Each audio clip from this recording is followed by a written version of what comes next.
सभी लोगों को विश्व हिंदी दिवस की हार्दिक शुभकामनाएं। हिंदी, जैसा नाम वैसा काम। अरे हिंदी तो हमारे दिल के अंदर बसी हुई है। हिंदी हमें हृदय से जोड़ लेती है। हिंदी हमारी मातृभाषा है। जिस प्रकार एक बच्चा माता के आंचल में आकर खुशी महसूस करता है, ठीक उसी प्रकार हम लोग जब हिंदी बोलते हैं तो हमें आत्मिक रूप से शांति मिलती है। बात करें हिंदी शब्द आया कहाँ से, तो हिंदी शब्द है वो सिंधी भाषा से लिया गया है। और वैसे अगर इसकी बात करें तो हिंदी शब्द मूलतः फारसी भाषा का है। भारत के अंदर सबसे पहले यूनानी लोग आए थे और वो लोग सिंधु नदी के किनारे आकर बसे थे। वो सैको है बोलते, तो धीरे धीरे सिंधु से हिंदू बना और हिंदू से हिंदी बना और हिंदी से फिर हिंदुस्तान बना। हमें हमारी मातृभाषा के ऊपर गर्व होना चाहिए। क्यों? क्योंकि जब तक हम अपनी मातृभाषा को नहीं सीखेंगे तब तक दूसरी भाषाओं को सीखने का कोई मतलब नहीं रह जाता। आज देश का प्रत्येक माता पिता, चाहे वो अनपढ़ परिवार से ही क्यों ना हो, अपने बच्चे को इंग्लिश मीडियम स्कूल में भेजकर अपने बच्चे को फर्राटेदार इंग्लिश सिखाने की कोशिश करता है। मैं सबसे पहले स्पष्ट कर देना चाहती हूँ कि मैं यहाँ पे भाषा का बंटवारा नहीं करना चाहती। मैं बिल्कुल ये नहीं चाहती कि आप लोग अंग्रेजी ना सीखो, लेकिन आप लोग सीखो। लेकिन अंग्रेजी को सीखने के पीछे आप अपनी मातृभाषा को किस प्रकार भूल सकते हो?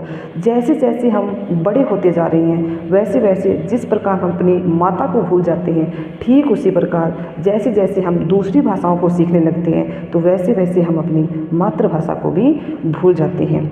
14 सितंबर 1949 को जब संविधान के द्वारा हिंदी को राजभाषा का दर्जा दिया गया, तब से लेकर हर साल 14 सितंबर का दिन हिंदी दिवस के रूप में मनाया जाता है। लेकिन विश्व हिंदी दिवस की शुरुआत 10 जनवरी 2006 से हुई थी। इससे पहले महात्मा गांधी ने अनेक बार प्रयास किए थे कि हिंदी को देश की राष्ट्रभाषा होनी चाहिए, क्योंकि महात्मा गांधी का ये मानना था कि जिस प्रकार ब्रिटेन के अंदर सारे कामकाज अंग्रेजी भाषा के अंदर होते हैं, ठीक उसी प्रकार हिंदुस्तान के अंदर सारे जो कामकाज है या प्रत्येक लोगों की जो भाषा है वो हिंदी होनी चाहिए। लेकिन उनका ये सपना कभी पूरा नहीं हो सका। हमारे संविधान में आज भी हिंदी को राष्ट्रभाषा का दर्जा है वो नहीं मिला है। हम राजभाषा का उल्लेख ही संविधान के अंदर पढ़ते आए हैं। इसी के ऊपर जो एक महान व्यंग्यकार हुए हैं, जो हरिशंकर जी परछाई हैं, उन्होंने अपना एक व्यंग्य दिया है और उनका मानना था कि हिंदी दिवस के दिन प्रत्येक हिंदी बोलने वाला इंसान दूसरे हिंदी बोलने वाले इंसान से ये चाहता है कि वो हिंदी में बात करे। तो हमें क्या है कि आज़ादी तो 1947 के अंदर ही मिल गई थी। हम अंग्रेज़ों से चंगुल हो गए थे, लेकिन वो आज़ादी केवल मात्र हमारी ज़मीन की आज़ादी थी, हमारे शरीर आज़ाद हुए थे, लेकिन हमें विचारों की जो आज़ादी है वो अभी तक नहीं मिली है। हमारे शरीर को तो उन्होंने आज़ाद कर दिया था, लेकिन कहीं ना कहीं हमारी आत्मा उनकी संस्कृति के अंदर लिपट के रह गई है। जिस प्रकार हम हिंदी बोलने में आज हीनता महसूस करते हैं, ठीक उसी प्रकार अंग्रेजी बोलने में हम गर्व महसूस है वो करते हैं। आज का दिन संपूर्ण विश्व में हिंदी दिवस के रूप में मनाया जाता है, लेकिन इसके पीछे ये ज़रूरी नहीं है कि हम हिंदी भाषा को भूलकर अंग्रेजी भाषा को ही तवज्जो दें। मैं ये नहीं कहती कि आप लोग हिंदी सीखो या इंग्लिश ना सीखो, दोनों ही भाषाएं मोस्ट इम्पोर्टेंट है। और अंग्रेज़ों ने तो हिंदी भाषा को मोस्ट फोनेटिक भाषा है वो कहा है, क्योंकि वो तो हिंदी का सम्मान करते थे, लेकिन कहीं ना कहीं हमारे अंदर ही क्या थी, ये हीनता की भावना थी कि हम हिंदी की बजाय अंग्रेजी भाषा को महत्व दें। आज प्रत्येक स्कूल, कॉलेज, यूनिवर्सिटी के अंदर पढ़ने वाला प्रत्येक बच्चा अपना जो इंट्रोडक्शन है वो हिंदी की बजाय इंग्लिश में देना ज़्यादा पसंद करता है। लेकिन सच्चाई तो ये है कि ना तो हमें पूरी तरह से हिंदी आती है और ना ही हमें पूरी तरह से अंग्रेजी आती है। हम क्या करते हैं, हम दोनों प्रकार की भाषाओं को मिक्स करके पढ़ते हैं, जिससे ना तो हमारी हिंदी के ऊपर कमांड बनती जा रही है और ना ही हमारी अंग्रेजी के ऊपर कमांड है वो बनती जा रही है। अगर मैं आपसे कहूँ कि आपको 1 घंटा हिंदी के अंदर बात करनी है तो आप लोग उस चीज़ में बहुत ज़्यादा अटक जाते हो। वो अटकन किस चीज़ की आती है कि हम हिंदी बोलते बोलते बीच में बहुत सारे शब्द ऐसे हैं जो दूसरी भाषाओं के प्रयोग करते हैं। ये हमारे लिए बहुत बड़ी मुश्किल की बात है कि हिंदुस्तानी होने के बाद भी हम हमारी जो भाषा है उसके ऊपर पूरी तरह से कमांड नहीं कर पाते। क्यों नहीं कर पाते? क्योंकि हम जैसे जैसे बड़े होते हैं, जैसे जैसे हम लोगों के संपर्क में जाते हैं, वैसे वैसे अपनी मातृभाषा के आंचल से हम दूर होते जाते हैं। महात्मा गांधी ने कहा था कि राष्ट्रभाषा के बिना राष्ट्र गूंगा है, यानी जब तक राष्ट्रभाषा नहीं होगी तब तक राष्ट्र के विचार विनिमय का जो माध्यम है वो सटीक तरीके से नहीं हो पाएगा। अगर आज मैं बात करूं भाषाओं की, तो विश्व के अंदर अनेक भाषाएं बोली जाती हैं, लेकिन उन अनेक भाषाओं में से 1500 भाषाएं ऐसी हैं जो आज लुप्त होने की कगार के ऊपर है। बात करते हैं हम हिंदी की। हिंदी बोलने में हम शर्म महसूस करते हैं, वही अंग्रेज़ी बोलने में हमें किसी भी प्रकार की शर्मिंदगी महसूस नहीं होती। सच्चाई क्या है? अगर हम हिंदी के शब्द को बोलते हैं और अगर वो शब्द हमारा गलत हो जाता है तो हमें कोई नहीं रोकता टोकता, लेकिन वही अगर हम अंग्रेज़ी शब्द की प्रोनाउंसिएशन ढंग से नहीं कर पाते हैं तो वहीं पे हमारी गलती है वो पकड़ ली जाती है। इसके ऊपर जो महान व्यंग्यकार है उन्होंने अपना व्यंग्य किया है कि हम अंग्रेज़ी भाषा को तवज्जो दे रहे हैं, लेकिन हमें ये नहीं भूलना चाहिए कि हम हिंदुस्तान के हैं और हिंदी हमारी मातृभाषा, इसको हम कैसे भूल सकते हैं। हमारी जो आत्माएं हैं वो अभी तक अंग्रेज़ी भाषा से आज़ाद नहीं हुई हैं। अंग्रेज़ों ने तो हमें आज़ाद कर दिया, लेकिन आज हमें ज़रूरत है तो अपने विचारों की स्वतंत्रता की ज़रूरत है। हमारे जो विचार है वो हिंदी भाषा के अंदर होने चाहिए। तो सभी देशवासियों से मैं गुजारिश करती हूँ कि आज का दिन संपूर्ण विश्व में जिस प्रकार हिंदी दिवस के रूप में मनाए, तो कम से कम रोज़ नहीं तो आज के दिन तो आप लोग हिंदी के अंदर बात वो कर सकते हो।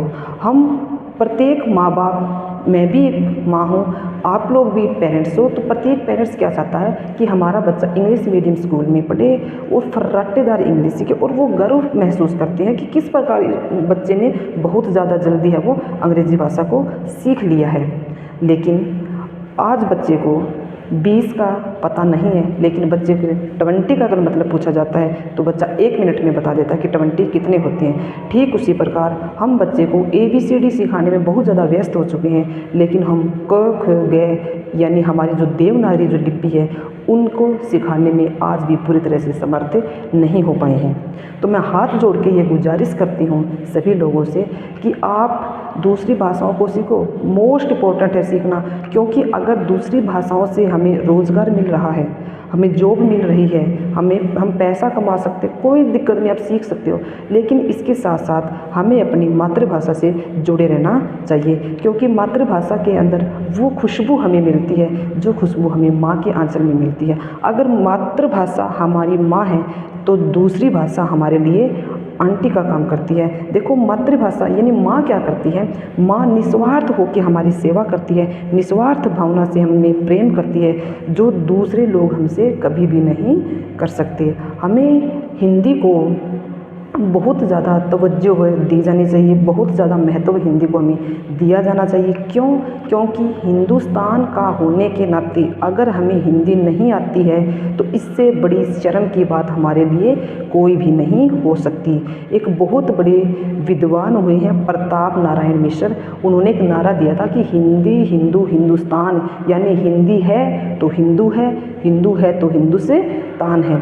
लेकिन हम क्या करते हैं, हम फॉरेन लैंग्वेज को अपना रहे हैं, हम वेस्टर्न कल्चर को अपना रहे हैं, और उसी वेस्टर्न कल्चर को अपनाते अपनाते हम हमारा खुद का जो कल्चर है उसको भूल रहे हैं। हिंदी की जो उत्पत्ति है वो देखो, सबसे पहले जो हिंदी भाषा है उसकी उत्पत्ति संस्कृत से हुई, जो हमारी सबसे पुरानी भाषा है, जिसको वेदों की भाषा माना गया है।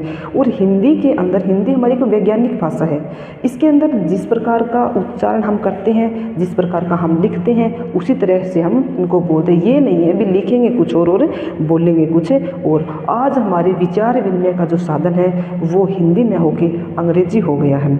लेकिन सच्चाई क्या है कि ना तो हम पूर्ण रूप से अंग्रेजी के अंदर कमांड हासिल कर कर पाए हैं और ना ही हम पूरी तरह से हिंदी के अंदर कमाल हासिल है वो कर रहे हैं। दूसरे लोग हिंदी भाषा को सीखने के लिए हमारे देश में आते हैं और एक हम हैं कि हमें भी हिंदी है वो पूरी तरह से नहीं आती। हम हिंदी की बजाय दूसरी भाषाओं को सीखने के लिए बहुत ज़्यादा पैसा है वो इन्वेस्ट कर रहे हैं। अरे हिंदी तो हमारा धर्म है, हमारा कर्म है, हमारी जननी है। जिस माँ ने हमको जन्म दिया, जिस माँ के आंचल में रह के हम इतना पले बड़े पढ़े लिखे और इतने बड़े बन गए, और उसी माँ को अगर हम ठोकर मार देते हैं तो हमसे बड़ा पापी इस दुनिया के अंदर कोई नहीं हो सकता। तो मैं अंत में अपने शब्दों को विराम दूंगी और सभी लोगों को ये कहना चाहती हूँ, सभी से ये गुजारिश करना चाहती हूँ कि आप सभी लोग हिंदी दिवस के उपलक्ष्य में हिंदी को महत्व दें, हिंदी को प्राथमिकता देने का काम करें। और अब तो नई जो एजुकेशन पॉलिसी आई है उसके अंदर भी ये बात स्पष्ट बोली गई है कि जो बच्चों को जो शिक्षा है वो अपनी मातृभाषा के अंदर ही प्रदान करें। क्यों? क्योंकि हमने स्कूलों का जो बंटवारा है वो दो प्रकार की एजुकेशन में कर दिया है, अंग्रेजी माध्यम का स्कूल और हिंदी माध्यम का स्कूल। अगर हमारा बच्चा अंग्रेजी माध्यम स्कूल में पढ़ता है तो हम उसको बहुत ज़्यादा होशियार मानते हैं। वहीं अगर हमारा बच्चा हिंदी मीडियम स्कूल में जाता है तो हम बहुत ज़्यादा उसको ये होशियार है वो नहीं मानते, हम उसको थोड़ा सा कम होशियार आंक लेते हैं। लेकिन हमें यहाँ पर एजुकेशन का किसी तरह से बंटवारा नहीं करना चाहिए। रियल एजुकेशन तो वो होती है जो हमारे व्यवहार को परिवर्तित कर दे। भाषा हम हिंदी सीखें, अंग्रेजी सीखें या इसके अलावा आप दूसरे फॉरेन लैंग्वेज भी सीख सकते हो, कोई इशू नहीं है, कोई इसमें बुरी बात नहीं है। लेकिन दूसरी भाषाओं को सीखने से पहले ज़रूरी है